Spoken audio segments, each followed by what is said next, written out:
ध्यान दें, पिछले क्लास बताया गया था कोशिकांग के बारे में। कोशिकांग को 7 प्रकार बताए गए थे, जिनमें 2 के बारे में बता दिया गया था, माइटोकॉन्ड्रिया और राइबोसोम। माइटोकॉन्ड्रिया किस कार्य में सहायता करता है, श्वसन क्रिया में बता दिया गया है, डिटेल लिखा दिया गया है। Ribosome helps in protein synthesis, means ribosome protein के संश्लेषण में सहायक होता है। अगला कोशिकांग है लाइसोसोम, हिंदी में दोनों एक होता है। लाइसोसोम की खोज किसने किया? डी नामक वैज्ञानिक ने 1955 में किया था, और इस कार्य के लिए इन्हें 1974 में नोबेल प्राइज मिला था। ठीक है, डी नामक वैज्ञानिक ने प्रारंभ में जंतु कोशिकाओं जैसे यकृत कोशिकाएं होती हैं, वृक्क कोशिकाएं हैं, ल्यूकोसाइट्स हैं, इन सभी में लाइसोसोम की खोज की। वास्तव में लाइसोसोम पादप कोशिकाओं में अध्ययन नहीं किया गया था। बाद में 1964 में पी मेटाइल नामक वैज्ञानिक ने न्यूरोस्पोरा क्रैसा नामक फंजाई में सर्वप्रथम लाइसोसोम की उपस्थिति का स्पष्ट वर्णन किया था। लाइसोसोम होते क्या हैं? ये मीन्स लाइसोसोम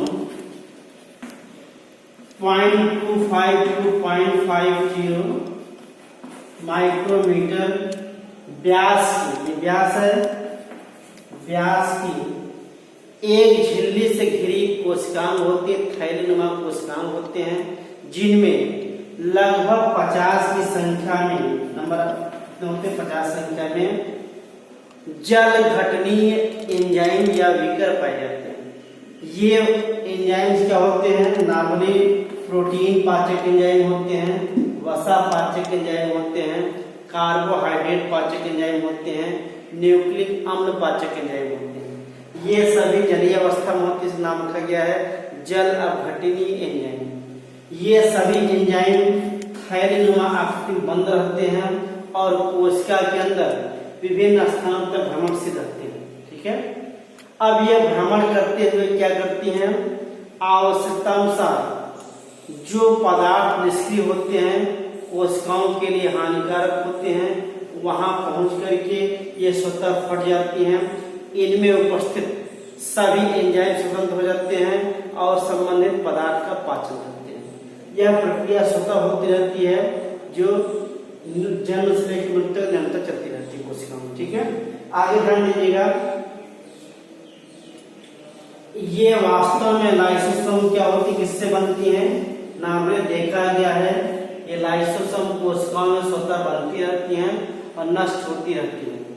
माने इनमें स्वनष्टीकरण की क्षमता पाई जाती है, जिसके कारण आवश्यकता नष्ट हो जाती हैं और पुनः निर्माण हो जाता है। इनका कार्य देखिए क्या होता है। कार्य में इनमें 2-3 पॉइंट लिखिएगा। इनमें स्वनष्टीकरण की क्षमता पाई जाती है।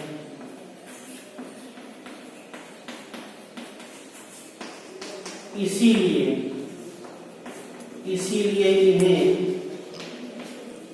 आत्महत्या की थैली मीन्स सुसाइड बैग्स, आत्महत्या की थैली कहा जाता है।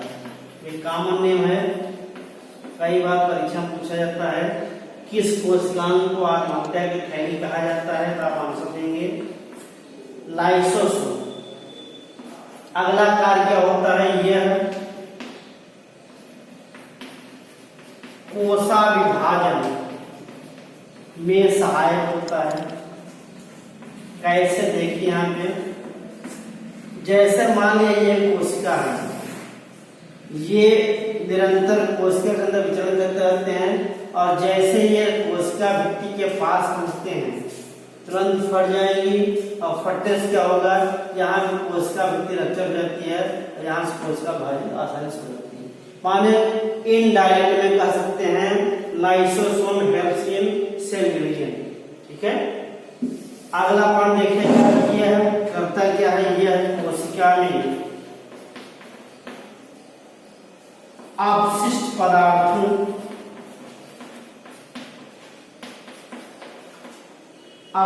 पदार्थों की श्रावण में सहायक, ठीक है। माने यह देख लीजिएगा, अगर कोशिकाओं में कुछ अवशिष्ट पदार्थ हैं, हानिकारक पदार्थ हैं, यह करता क्या है, उन सभी को अपनी कोशिकाओं में या थैली में भर करके कोशिका भित्ति के पास पहुंचती है और वहां से फट जाती है, फट करके बाहर निर्गत कर देती है। इस तरह से कहा जाए लाइसोसोम कोशिकाओं में होने वाले जैविक क्रियाओं के फलस्वरूप बने अपशिष्ट पदार्थों को कोशिका से बाहर स्रावित करने में सहायता करती है। ठीक है, ये हो गया लाइसोसोम के बारे में। अगला कोशिकांग है जिसका नाम है गोल्गी बॉडी।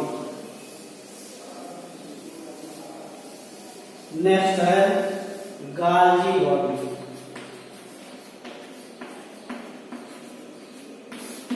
कैमिलो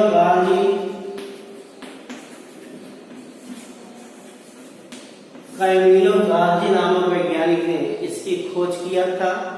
यह सभी कोशिकाओं में पाया जाता है, केवल माने कैमिलो गाल्जी नामक वैज्ञानिक ने इसकी खोज की। सेकेंड पॉइंट क्या होगा, ये नीले हरे शैवाल तथा जीवाणुओं को छोड़कर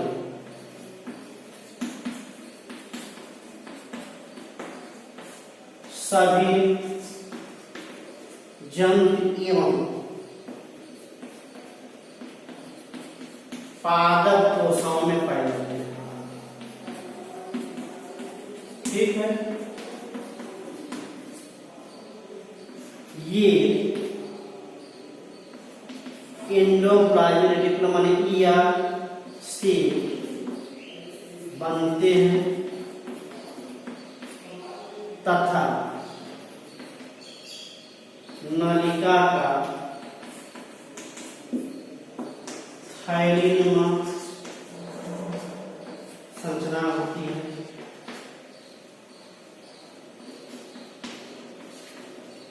ठीक है, अब स्ट्रक्चर देखिए थोड़ा सा कैसे होते हैं ये।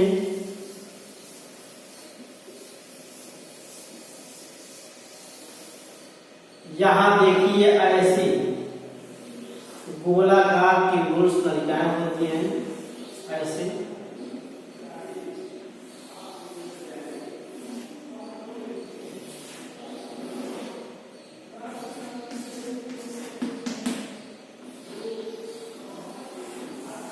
ये ट्यूब्यूल्स हैं, ठीक है,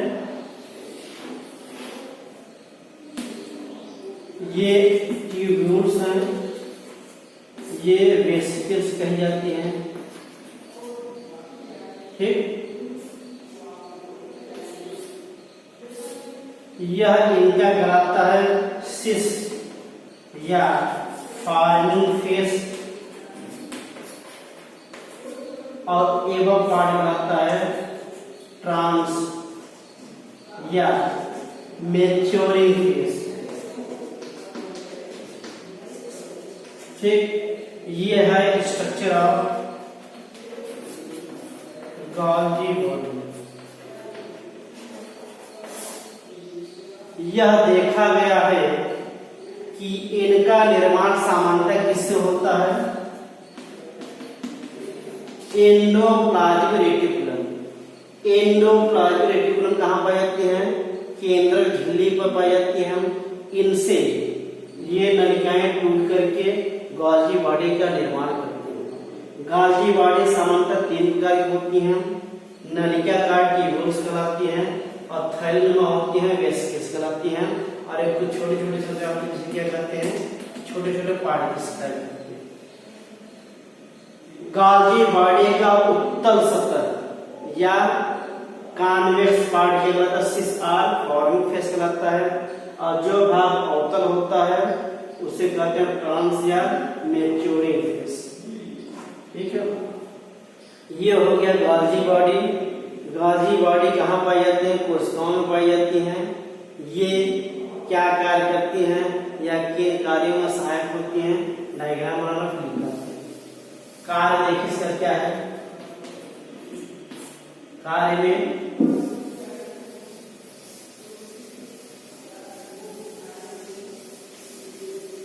पहला पॉइंट कार्य में है ये कोशिका में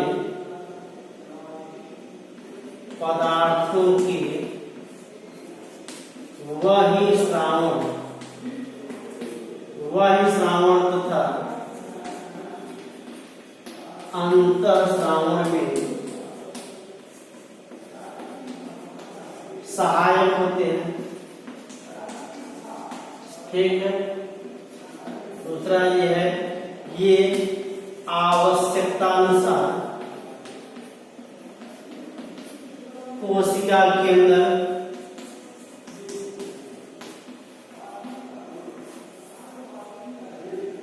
विभिन्न पदार्थों का चयन करके बाहर स्रावित करते रहते हैं। ये कोसा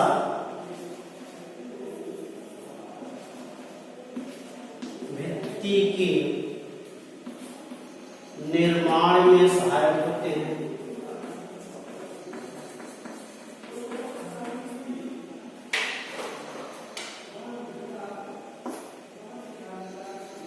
ये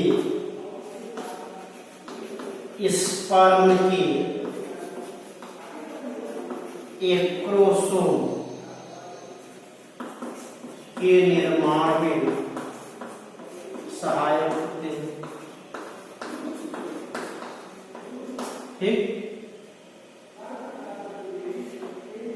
उपनाम क्या होता है? गॉल्गी बॉडी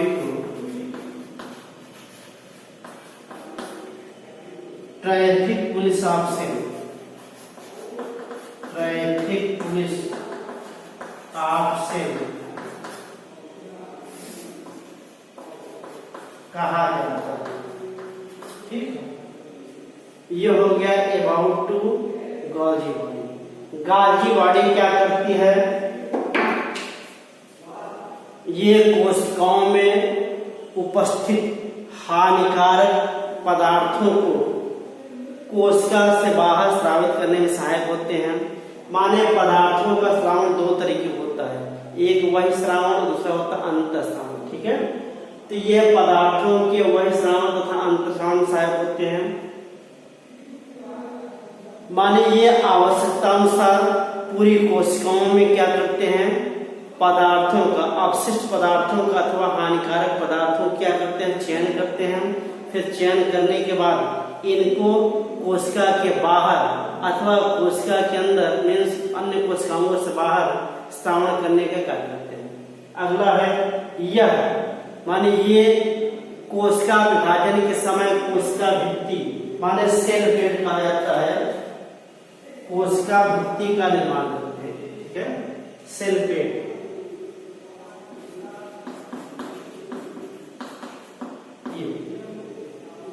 अगला बताया गया है ये means Golgi body at the time of spermatogenesis, शुक्राणु जन्म के समय शुक्राणुओं की अग्रपिंड मीन्स एक्रोसोम के निर्माण में सहायक होते हैं। ठीक। इसीलिए इन सब कार्यों को दृष्टिगत रखते हुए देखा गया है कि यह कोशिका के अंदर बहुत सारे कार्यों को चयनित कर करके उन कार्यों का निराकरण करती है। माने इसमें कहा गया है ट्रैफिक पुलिस ऑफिसर। कई बार एक नंबर क्वेश्चन पूछा सकता है किस कोशिकाओं को ट्रैफिक पुलिस ऑफिसर कहते हैं? आंसर मिलेगा गॉल्गी बॉडी। ठीक है। तो गॉल्गी बॉडी क्या करती है? ये कोशिका में विभिन्न अपशिष्ट पदार्थों अथवा हानिकारक पदार्थों का चयन करती है, चयन करके उनका श्रावण करती है। इसीलिए नाम दिया गया है ट्रैफिक पुलिस ऑफिसर।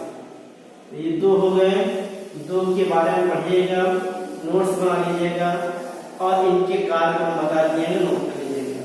परीक्षा में क्या होता है? 60 नोट्स आता है 1, 2 कोशिकांग 3 कोशिकांगों में।